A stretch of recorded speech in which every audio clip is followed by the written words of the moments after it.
Hello everyone. तो आज हम पढ़ने वाले हैं स्टैटिक जीके का नया टॉपिक जो कि है major and minor sea ports in India. यानी आज हम पढ़ेंगे भारत के छोटे और बड़े बंदरगाह। आगे बढ़ने से पहले सबसे पहले हम ये समझते हैं कि पोर्ट, डॉक और हार्बर में, जिसको हम हमेशा एक ही टर्म समझ के चलते हैं, क्या डिफरेंस होता है। बात करें अगर हम पोर्ट की, तो पोर्ट ऐसी जगह होती है जहाँ पर शिप्स में यानी जहाज में सामान को उतारा और चढ़ाया जाता है, जिसे हम कार्गो भी बोलते हैं। वहीं हार्बर एक ऐसी जगह होती है जहाँ पर शिप को चेन वगैरह की हेल्प से खड़ा किया जाता है। यानी एक तरह से हम बोल सकते हैं कि हार्बर शिप की यानी जहाज की पार्किंग प्लेस होती है। और कंपैरेटिवली हार्बर जो होता है वो पोर्ट से बड़ा होता है। बात करें डॉक की, तो डॉक ऐसी जगह होती है जहाँ पर शिप को डिज़ाइन किया जाता है, उनको रिपेयर किया जाता है। तो ये था इन तीनों टर्म्स के बीच में बेसिक डिफरेंस। अब हम इन पिक्चर्स के थ्रू समझने की कोशिश करते हैं। देखिए, ये जो पिक्चर है इसमें हमें क्लियरली दिखाई देता है कि जो हमारी शिप्स हैं यहाँ पर वो चेन यानी अंडरग्राउंड चेन्स की हेल्प से आराम से खड़े हुए हैं। तो ये हमारी क्या है, ये हमारा हार्बर है। वहीं यहाँ पर सामान की लोडिंग और अनलोडिंग यानी कार्गो को शिप के अंदर, जहाज के अंदर चढ़ाया जाता है, उतारा जाता है with the help of machines. तो ये क्या है हमारा, ये हमारा एक पोर्ट हो जाता है। नेक्स्ट हम बात करेंगे डॉक की। हमारे पास दो तरह के डॉक होते हैं, वेट डॉक और ड्राई डॉक। हम सभी जानते हैं कि डॉक ऐसे एरिया होते हैं जहाँ पर शिप को रिपेयर किया जाता है या डिज़ाइन किया जाता है। अब वेट और ड्राई डॉक में क्या अंतर होता है। जब हमें शिप का निचला हिस्सा रिपेयर करना होता है तो हम उसे ड्राई डॉक बोलते हैं, क्योंकि हमें इस शिप को पानी की हेल्प से कुछ ऐसी जगह पर लाया जाता है और बाद में फिर यहाँ का जो पानी होता है उसे अलग रिजर्वोयर में ट्रांसफ़र कर दिया जाता है। तो और हमारे इंडिया का जो सबसे बड़ा ड्राई डॉक है वो कोची पोर्ट पे, जो कि केरला में है। वहाँ पर 2020 में नितिन गडकरी जी ने इनॉग्रेट किया था, जिसकी शुरुआत की थी। वहीं अगर हम बात करें वेट डॉक की, तो वेट डॉकिंग में हमें शिप का ऊपर वाला हिस्सा रिपेयर करना होता है। तो उसके लिए ज़रूरी नहीं है कि हम नीचे वाले हिस्से से भी पानी निकालें, हटाएं। तो इसीलिए जब शिप की रिपेयर पानी के अंदर ही की जाती है तो उसे वेट डॉकिंग बोला जाता है। अब हमारी इंडिया के लिए पोर्ट्स इतने ज़रूरी क्यों हैं। हम सभी जानते हैं कि हमारे इंडिया के पास एक लंबी तटीय सीमा है। हमारी इंडिया कुछ इस तरह का है। हमारे इस साइड यहाँ पे अरेबियन सी, यहाँ पे बे ऑफ बंगाल और नीचे हमारा पड़ता है इंडियन ओशन। यानी हमारा जो इंडिया है, इंडिया का सदर्न पार्ट है, वो तीनों साइड से पानी से घिरा हुआ है और इसीलिए हम इसे पेनिनसुलर इंडिया भी बोलते हैं। अब हमारे पास इतनी लंबी तटीय सीमा है तो हमारे लिए ये बहुत ही अच्छी अपॉर्चुनिटी हो जाती है कि हम हमारे इंडिया का जो व्यापार है पोर्ट्स के थ्रू करें, पोर्ट्स की सहायता से करें, बंदरगाहों की सहायता से करें। क्योंकि हमारा सामान को एक जगह से दूसरी जगह भेजने के लिए 3 रूट होते हैं। बात करते हैं एयर रूट की, दूसरा होता है लैंड रूट और एक होता है वाटर वाला रूट। तो जो सबसे सस्ता माना जाता है वो वाटर वाला रूट होता है। तो इसीलिए हमारे लिए ये इम्पोर्टेंट हो जाता है, हमारी कंट्री के लिए, कि हम एक अच्छा मैनेजमेंट पोर्ट्स का करें ताकि हमारी कंट्री से व्यापार अच्छा हो सके और हमारी इकोनॉमी भी अच्छे से डेवलप हो सके। और ऐसा नहीं है कि पोर्ट का इस्तेमाल हमने अभी के सालों में शुरू किया है। हमारे इंडिया में पोर्ट्स का इस्तेमाल 5000 साल पहले भी होता था। जैसे कि इंडस वैली सिविलाइजेशन के टाइम पे हमारा एक पोर्ट हुआ करता था लोथल, जो कि गुजरात में होता था। इससे हमें पता चलता है कि हमारा इंडिया पोर्ट्स का इस्तेमाल व्यापार करने के लिए बहुत टाइम से कर रहा है। तो इसीलिए हमारे इंडिया के लिए इम्पोर्टेंट हो जाता है कि हमारे जो डिफरेंट पोर्ट्स हैं वो अच्छी कंडीशन में हों। और हमारे लिए इम्पोर्टेंट हो जाता है कि हमें पता हो हमारे इंडिया में जो मेजर पोर्ट्स हैं जिनके थ्रू व्यापार होता है वो कहाँ कहाँ स्थित हैं। अब हम बात करते हैं पोर्ट्स की। हमें ये तो पता चल गया कि पोर्ट्स हमारे लिए क्यों इम्पोर्टेंट हैं, लेकिन पोर्ट्स जो आखिर इनको संभालता कौन है, सेंट्रल गवर्नमेंट के अंदर आते हैं या स्टेट गवर्नमेंट के अंदर आते हैं। अगर हम बात करें मेजर पोर्ट्स की, तो जो हमारे मेजर पोर्ट्स होते हैं जैसे मुंबई पोर्ट, मुंबई में हमारा जवाहरलाल नेहरू पोर्ट है और उड़ीसा में पारादीप पोर्ट है। तो जो ये हमारे बड़े पोर्ट होते हैं इनको हमारी सेंट्रल गवर्नमेंट देखती है, सेंट्रल गवर्नमेंट के अंदर आते हैं। वहीं जो हमारे छोटे पोर्ट्स होते हैं उनका मैनेजमेंट स्टेट के मैरीटाइम बोर्ड करते हैं। यानी जो छोटे पोर्ट्स हैं, लघु बंदरगाह हैं, वो स्टेट गवर्नमेंट के अंदर आते हैं। एक मेजर पोर्ट जो कि एनोर पोर्ट है, इसको हम एक्चुअली में मेजर पोर्ट काउंट ही नहीं करते हैं, बिकॉज ये जो है हमारा पोर्ट एक प्राइवेट कंपनी की तरह कंपनीज एक्ट 1956 के अंदर रजिस्टर्ड है। तो हम इसे एक्चुअली में पोर्ट नहीं मानते हैं क्योंकि ये हमारा जो है एक प्राइवेट कंपनी है।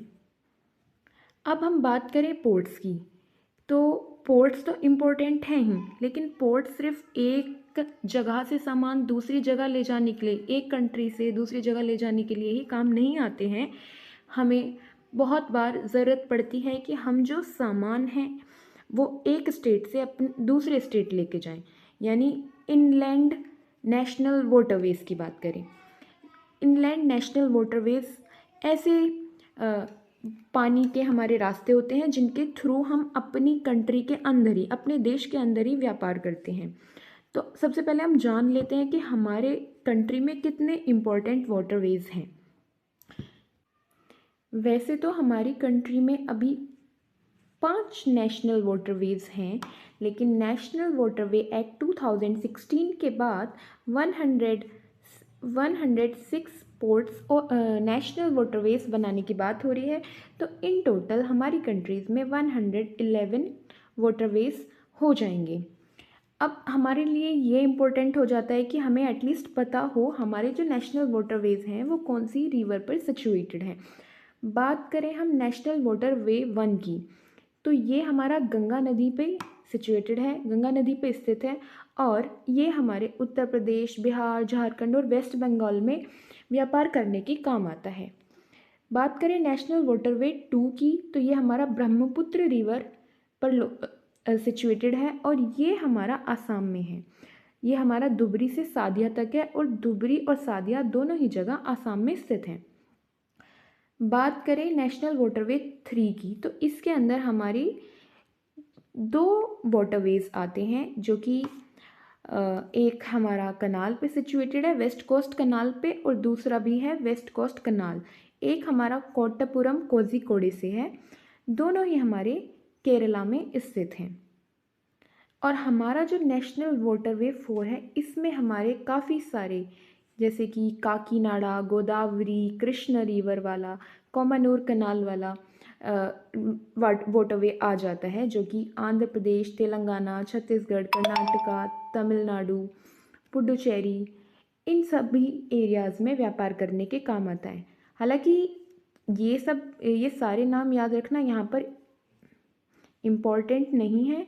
तो इम्पोर्टेंट है कि बस ये पता हो कि हमारा नेशनल वाटरवे 4 काफ़ी बड़ा है और ये काफ़ी सारे एरिया में व्यापार, ट्रेड के लिए काम आता है, गुड्स को एक जगह से दूसरी जगह भेजने के लिए काम आता है।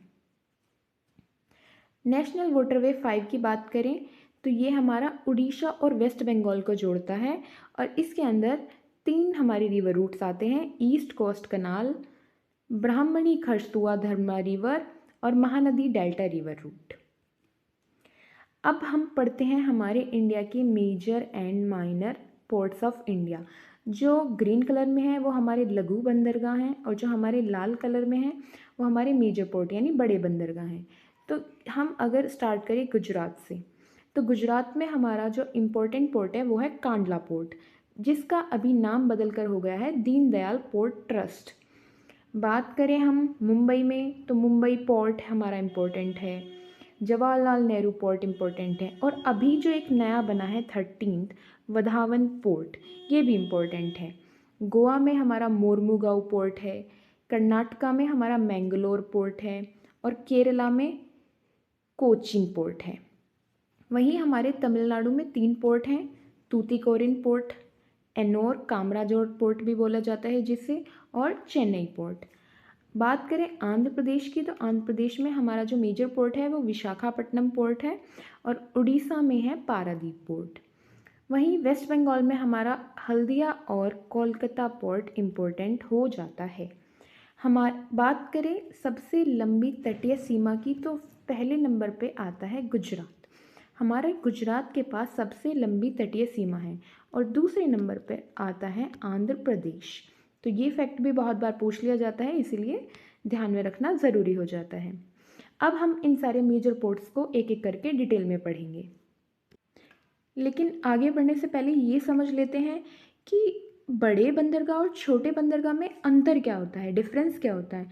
तो मेजर पोर्ट और माइनर पोर्ट में बस इतना ही डिफरेंस होता है कि कहाँ किस पोर्ट से कितना व्यापार किया जाता है। जिस पोर्ट से ज़्यादा व्यापार किया जाता है उसे हम मेजर पोर्ट बोलते हैं, और जिससे थोड़ा कम व्यापार किया जाता है वो हमारा माइनर पोर्ट्स के अंदर आ जाता है। तो सबसे पहले हम पढ़ेंगे कोलकाता पोर्ट। कोलकाता पोर्ट ने हाल ही में अपने 150 साल पूरे किए हैं 2020 में, और कोलकाता पोर्ट का नाम भी बदलकर डॉक्टर श्याम प्रसाद मुखर्जी पोर्ट हो गया है। ये वाला पोर्ट हमारा हुगली रिवर पर स्थित है और ये हमारा एक मेजर रिवराइन पोर्ट है। अब हम बात करें रिवराइन पोर्ट क्या होता है, तो देखिए जैसे ये हमारा है हुगली नदी, यहाँ से हमारी ये हुगली नदी जा रही है, ये हमारा पोर्ट सिचुएटेड है और ये है बे ऑफ बंगाल। तो अभी अगर हमारी शिप आएंगे तो सबसे पहले बे ऑफ बंगाल आएंगे। तो क्योंकि हमारा जो ये पोर्ट है डायरेक्टली बे ऑफ बंगाल की खाड़ी से नहीं मिलता है, तो शिप को जो होता है इस हुगली रिवर के थ्रू इस पोर्ट तक जाना होता है। तो जब इस पोर्ट तक जाना होता है हुगली रिवर के थ्रू, तो इसे हम रिवराइन पोर्ट बोलते हैं। तो बहुत बार पूछ लिया जाता है कॉम्पिटिटिव एग्जाम में कि हमारे इंडिया का रिवराइन पोर्ट कौन सा है, तो वो है कोलकाता पोर्ट।